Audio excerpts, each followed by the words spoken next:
Hi everyone, my name is Ronnie Faisst from Ronnie and Mel Ministries, and in this video I actually did a sit-down interview where we talk about identity, dating, a little bit about my testimony, and how God can give us beauty for ashes. So we hope that you enjoy it, and I will see you at the end.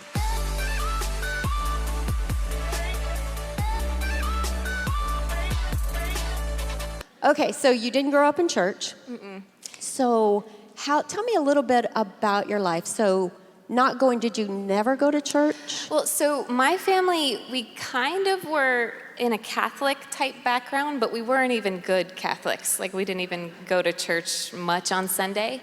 But I do remember, knowing that if I do good, then God loves me. But if I do bad, then God's mad at me. And I really did, even as a child, I wanted to please God. But I think I just got to a point in my life where I realized I'm not perfect and I won't be able to. So I guess God is just going to be done with me. So that was kind of my idea of church. And so I kind of just, after high school, just kind of left the whole church thing. Yeah. How was your relationship with your parents?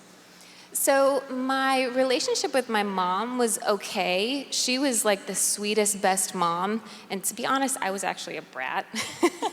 I was just acting out all the time and so stubborn. But I think part of that had to do with, I didn't have the greatest relationship with my dad. He loved me and he worked really hard. He worked hard for our family to provide for us and to give us a nice home. And that was, I think, his way of loving, like, us and our family. But he really connected with my brother. He was like his soccer coach and everything. But for some reason, he and I just never had that kind of relationship. And so I got straight A's all throughout high school. I was president of every club. I was doing all these things, but it really was to try and get the attention and please my father, just because I think I interpreted that was what he wanted, but it was just, there was no communication, so I just wasn't sure. Yeah. So how does this relationship with your father, did that influence when you were in high school, and did you date in high school? Yeah, I mean, it kind of was like I was looking for that attention and that affection all the time, from whether it be a relationship or even friendships, but mostly from men. And then in high school, I did end up like falling in love with a guy because he gave me that attention that I had just been longing for all of my life. And so I finally found it in this guy. So how did this situation turn out? Did you date him for a long time? Yeah, we dated for over 3 years, actually. And, I thought I loved him. It was like I found the love that I looked for so long. And so I gave my whole heart to this guy, and I thought I'd be with him forever. But he actually ended up being extremely abusive. And so just living a life of abuse for years and years. And to be honest, it's interesting. A lot of people would ask, why would you stay in a relationship where you're getting abused? But I think what it was my whole life I had just heard that lie of, you're not good enough, you need to be better, you need to perform, you need to be this, because what you are is not right. And so even in an abusive relationship, I thought it was my fault. I thought, okay, I just need to be better. I just need to not do that. I need to be a better person, a better girlfriend, whatever that looked like. And so it really was almost like a reaffirming that lie my whole life of, you're just not good enough. So what made you get out of that relationship? Actually, he ended up cheating on me. And after all of that, and just giving my heart to him and going through all the abuse, he ended up cheating on me for an entire year, and it crushed me. It just rocked my world, and it just completely broke my heart. So what happened to you after this relation ended? Mm-hmm. What triggered in your mind of what you were going to do with your life? So as soon as my heart got broken, I really made a vow in my heart that, okay, I'm never going to love again, because I could get hurt, so I'm just never gonna love again, and instead I'm going to be the most beautiful thing, I'm gonna be the most desired, famous woman ever, so that nobody can ever hurt me. And it kind of became my drug. Like, instead of going to drugs, it was this protection and this thing that I felt, if I just can be beautiful and I can just be set on my own and I can just make it there on the world, then I can't be hurt again. So then you entered into how did you get into modeling? Because you modeled for a while. Yeah, and so my ex-boyfriend was in the motocross world. And so, this is kind of sad, but in order to get back to him, I was like, how about I become the most desired thing in his world? So it actually was really easy for me to kind of just, I knew some of the people already, and I became almost like overnight one of the top models like in the whole motocross action sports world. And I was on the cover of magazines and like trophy girls at every event, dating all these other athletes, and that's kind of how I got into it. What was the point in your life that you decided that you were going to walk away from modeling? So it's interesting. For me, because it was just this like crutch and it was this protection, I was still broken on the inside. So people could look at me from the outside, and I had girls coming up to me all the time like, I just want to be you, I want your life, like how do I do what you do? And I'm like, girl, you have no idea what my life is like. You might think it looks good, but you don't even understand how broken I am. And I mean, I had an eating disorder really bad. I was drinking myself to sleep every night. I had self-hatred. I had depression. Like, if I would have died, I probably would have been happy about it. And so it looked really beautiful on the outside, but inside I was just a mess. And I actually had been given a modeling opportunity that would have really taken my life in a different path. It would have been like more fame, more, fortune, whatever it was, but it was kind of one of those decisions, and I'm like, this is real life. Like, how did I even get here? I was a 4.0 student. Like, I kind of was a church girl at my Catholic church, but how did I end up in this place? And there's actually consequences to the decisions that I make today. Like, that's scary. Like, I could be married someday and have a husband who doesn't like the things that I've done. Like, what am I doing with my life? And so I just tried to remember when the last time in my life I was that I was happy. And I remembered it was when I was a kid and when I thought that God still loved me. And so I decided, there was this big mega church, like a Christian church down the road from where I lived, and I was like, I'm just gonna go show up. So I show up at this church, and lo and behold, they're having a young adult retreat that weekend. And I was like, I'm just supposed to go. Like, I know I'm supposed to go on this thing.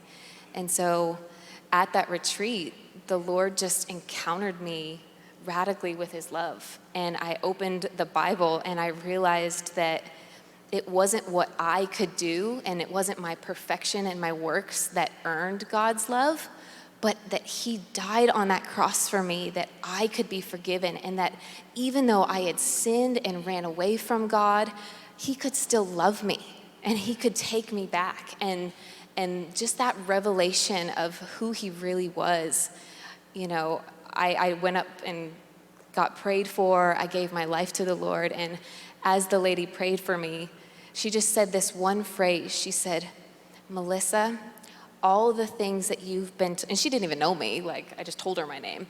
And she said, all the things you've ever been told were a lie. And she said, you are beautiful.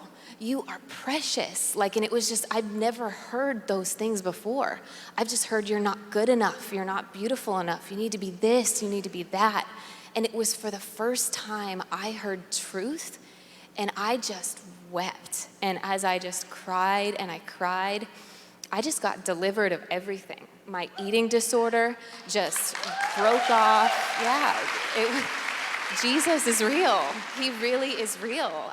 Nothing could have taken my eating disorder away. And in a moment, my eating disorder was gone. In a moment, I never drank again. In a moment, I didn't hate myself. Like, he really encountered me, and his love was so powerful. So from that moment on, I decided to leave everything. I left the modeling world. I left it all because I just wanted him. So when you gave up modeling, where did you live at the time when you were doing So modeling? I was in Colorado Springs. Still there? Okay. When I got saved. So when you gave up modeling and you went and you gave your heart to the Lord, what did you do at that point? So they had like a young adult internship at the church that I got saved at. And they did prayer meetings, they helped lead the youth ministry, and I don't even know, I didn't know why I went on that retreat. I didn't know why, but I was drawn to do this internship and just give everything to the Lord. And so I joined, and everyone else, they know the scriptures, they're prayer warriors. I just got saved yesterday, I'm the girl, I don't know nothing. And they just helped walk me through so many things, and we would have little discipleship groups. So I would meet with a group of girls and we would talk about the scriptures. So I was reading the Bible for the first time. And in that season, I really wanted to shut out the old world. So I even had to give up things like social media. I didn't watch TV for years. I didn't open a magazine, because anytime I would watch those things, I was drawn to go back to my old life. Because I still was in the wrestle. My flesh still wanted to be famous and beautiful and known, because that's all I had found my identity in for so many years. And I didn't know how to be nobody, and it was scary to me. So I had to just block out everything so I could find out who I was, find out who Jesus is, and just hear his voice and not the opinions of everyone else. Which is huge in today's world. Mm-hmm. Everything circles around the TV, the media, the social media, and all that stuff. And to give all that away, how did you feel in that time? Because you said you didn't watch TV for years. Mm-hmm. How could you feel God changing you from the inside? It was huge, because during that time, I'm so glad I had community at that time that had a set of values that were different from the values I'd known my whole life.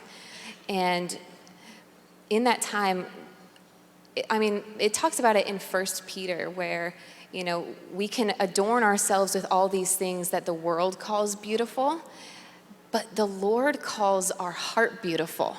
He's looking at the inside. And so I just had to begin to get God's perspective on, okay, God, what do you call beautiful? What do you call successful? What do you call great? And let me just silence the world and what it calls beautiful and what it calls valuable, because I need to hear you. And so it's just that renewing of our mind that I needed, and I desperately needed it.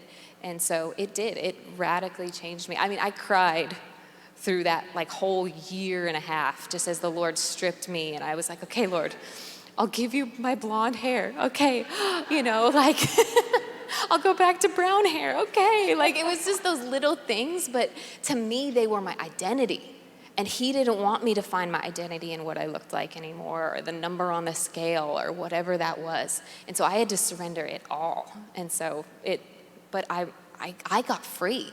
It was hard, but eventually I got free, because I never gave up, and he didn't give up on me. That's really cool, because you think about that, and the way the world perceives us is, are we thin enough? Is our hair the right color? Are we dressed appropriately? Is everyone else wearing this? What's going on, like the leopard print coming back? Oh, is it? I'm not a I huge don't fan. I know, it's a thing still now. don't know. I'm going in stores going, ooh, okay, I'm trying to stay, not old. But, it kind of so creeps cute. up on you. But that's a big thing in our world today, is how the world perceives us. Yeah. But really what we should be seeking is how God perceives us. Mm-hmm. It's not what the world thinks, are we beautiful? It's how does God see me? Because he Absolutely. doesn't look at the outside. He looks at the inside of our heart. And we give away the things like you're saying. You give up so much, but really, we're just giving up things. Yeah. Jesus gave his life for us. Literally stretched out his arms, took all of our sin upon him, and died for us to have a way to talk to him. And so giving up television and social media sounds a little trivial when you think of it on that scale. Exactly. But it's big in our world. Yeah, it is. But when you peel it all back, just like you said, and little by little stripped one thing after another, till your heart is open, and God's going, this is where I want you. I can now use you. Absolutely. And I know that you were ready at that point. Now, you are married now, correct? Married now, yes. How long have you been married? I've been married for 3 years. Okay. Where did you meet your husband? So, funny story. My husband used to be one of those X Games athletes. So if you've ever seen them flipping dirt bikes, my husband and his friends made that sport a thing. So I met him when I worked in the motocross industry. And so we actually had like a little thing back then before either of us knew Jesus. And he actually ended up getting saved, but he stayed in the action sports world. When I got saved, obviously I left everything. So I didn't even talk to him for 8 years. And then 8 years later, the Lord reconnected us as completely new people. So So how long did you and your husband date before you got married? So, well, funny story. Again. He wanted to date me as soon as we reconnected, but I put him in the friend zone for a while. And I was like, I'm not going back to that world. Like, you don't understand. I left and I'm never going back. And so I gave him a whole list of rules of, here's my guy friend rules. Don't text me, don't call me, like, be my friend. But over time, it was clear that the Lord was wanting us to go into a season of dating and figuring out if we were compatible for marriage. And so by the time we ended up dating to when we got married, it actually was only 9 months. So, but also we're older. He was 39 and I was 29. So we were older. You're still young. Yeah. Well, I'm old enough to be your mother. So now I know you've said that you made all these rules, but you had a special rule, if I remember correctly, that you didn't kiss before you got married? Yeah, we Is that didn't correct? kiss till our wedding day. Yeah. That is purity taken to a whole new level. I can't say that I did that. That's okay, and you don't have to. No, but that it's really cool, though, to see where God was touching his heart in the world where he was. God was touching your heart, preparing. I always think of it as this giant chess game, and God is up there, and he's moving the pieces around. And we sometimes ask for things from God, and we're like, what is taking so long? Why aren't you answering me? When little do we know, God's got to get all these pieces together. And when he does that, they come together beautifully. Absolutely. Because when we try to push and make things happen, we don't do so good. And then we wonder, why did it turn out like this? But yet, when we are patient, when we are waiting on the Lord, God can do so much more. How many here would ever say that they've tried to tell God how to do things? I have to raise my hand. I used to tell God things all the time. Okay, if you just did it this way, then I can really see all the great things you can do. I'm sure he's just reaching down there, patting me. It'll be okay. Just keep dreaming, and then I'll do my thing.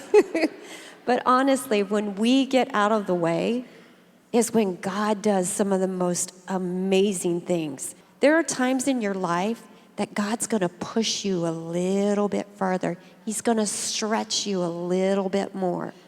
Because what you're going to see on the other side is so much greater than anything you could have ever imagined. Absolutely. That just reminds me of the verse, because in that season where I was having to surrender everything and just trust him, I put a verse on the wall right next to my bed, and it's in Matthew 16, and it basically says, if you try and hold on to your life, you're actually gonna lose it. You think you're in control, but actually he's the one that holds it all. And if you're holding on to that, he can take it. But if you willingly give your life to him, trusting that he is good, trusting that he knows best, you will find life in him. And I did, and you did. Yeah. It's just incredible when you truly let go. And it may not look like you thought it would. God's just like, just let go and let me.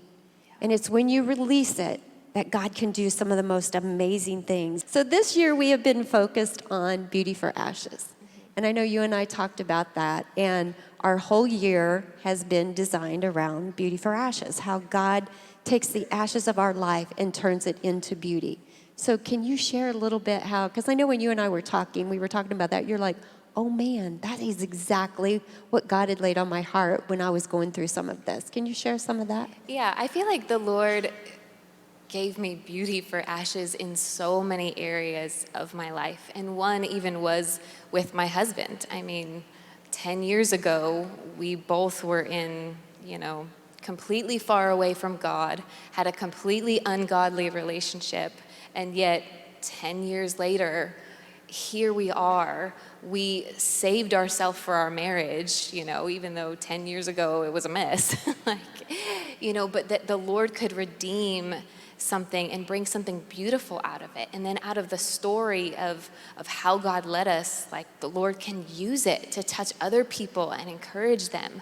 And so, and even just in my own life of, I had abusive relationships. Like it was hard for me to even trust that God would be good in that area. Like I didn't know if I ever would find a good, godly man. And yet he did, the Lord did. And I mean, it took a long time, which is fine. Because at the time, I had been single for, I think it was 7 years before I reconnected with Ronnie. And to be honest, I was fine being single. I was that confident in the Lord's goodness that I was like, Lord, marriage isn't the goal, you are. Like, whether I'm married or whether I'm single, I get you. And so if you want me to be single the rest of my life, that's great, as long as I get you. But if I'm married, then that's good too. And so I really needed to get to that place, but the Lord did. He brought me an amazing man who has taught me so much about kindness and love and just other areas. Even the Lord has not reconciled, but my dad and I's relationship is amazing now. And we've been able to talk through even some of those things that I wrestled with when I was a kid, and I've got to forgive him, and he cried, and it was just, the Lord has brought such beauty from that. And even with my modeling career, I gave up everything because I didn't want to bring glory to my own name now, but now I get to bring glory to his name, And so everything in my life, he's just a redeemer.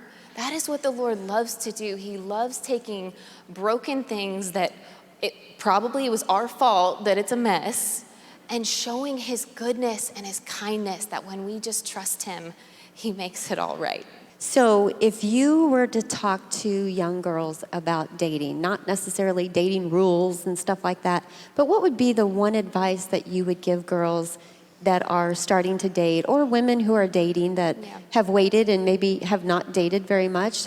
Is there some advice that you would give them that you've learned through your life?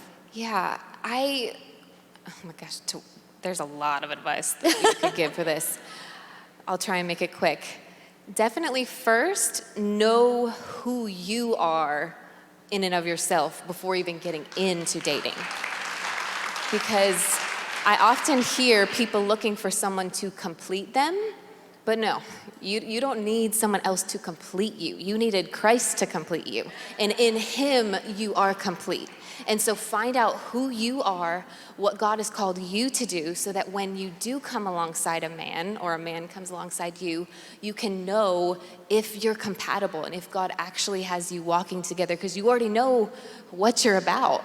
And also have a vision for your dating life. I mean, I knew I wanted to stay. That's why I didn't kiss till our wedding day, was I wanted to see, Lord, because most people say, how close to the line can we get before it's sin?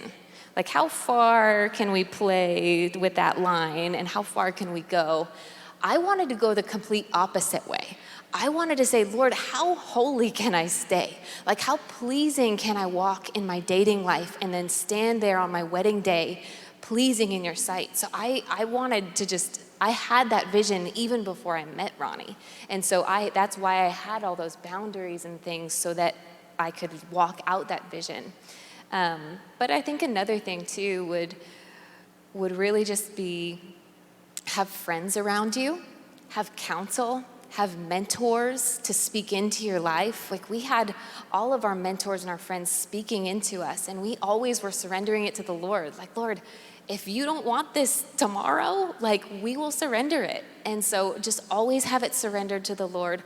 Always be submitted with friends and people that speak into your life, spiritual authority, and know that if you've messed up before, that God can redeem it, and that you can walk holy, and that you can, in the grace of God, do it right, and he will lead you. And so he's with you all the way. He wants you to succeed. Absolutely. So what would you say is the one verse that, as you were going through this and you're really getting your heart right with the Lord, what is the one verse that you felt like you hung on to that really got you through the year and a half that you said you spent crying as you peeled away all of the world and got rid of that? Yeah.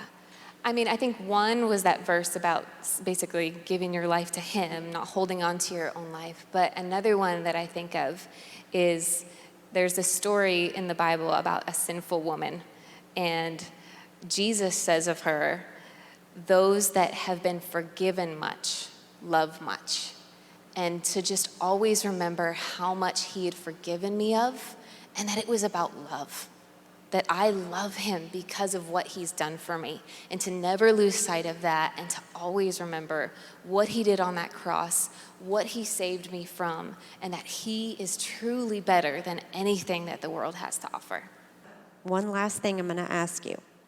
If you shared only one thing, so if you just met somebody and you shared one thing with them about Jesus, you could only share one thing, what would that one thing be? I think it would honestly be very similar to what you said, but there's actually a verse that it says, while you were dead in your sins, Christ died for you. At your lowest point in your life, when you'd made the most mistakes, when you were as far away from God as possible, that is what he died for. It was in that moment that he said, I want her. Yeah. And so if there's anything that we could take away from who Jesus is and what he did, it's that in that moment, it's not about what we can do. It's about what he did for us in our lowest moment, to come that low for us. So thank you guys so much for watching. If you enjoyed this video, make sure to give it a thumbs up. And here on this channel, we are all about helping you find God and walk with Jesus in your everyday life. And so if that is something you need, consider subscribing. And we will see you next time.